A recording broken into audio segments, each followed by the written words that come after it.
here at Kleinbank Stadium on the campus of Crown College in St. Bonifacius, Minnesota. The opening of a brand new facility was a high point for the Crown College faithful, but the low point was the final score in which Macalester defeated Crown by the score of 31-14. Now, this is a facility built on the same ground where they've been playing Division III football for a little bit more than a decade here at Crown, but stripped it down to its surface, put in a turf field, and you can see it's a really nice setting. It's nicer when it's light out and you can see, but you can see the trees here behind the end zone, and there's a little pond back there, and something nicely done here for a really small school, a school of well under 1,000 students.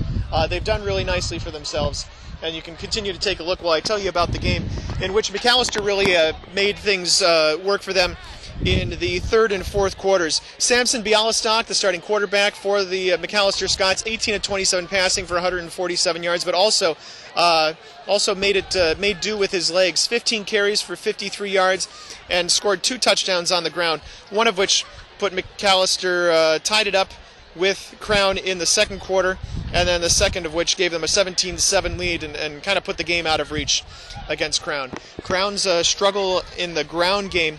Amos Schmidt just 8 carries of 17 yards, and on the evening 23 carries for 20 yards for Crown. Wes Safford with a pretty good game passing the ball for the Storm, 20 of 32 passing for 253 yards and 2 touchdowns. And on a hot night, which turned really cool, and with a nice breeze you can probably hear, it turned into a game in which Macalester really held Crown at arm's length down the stretch and put this game away 31-14.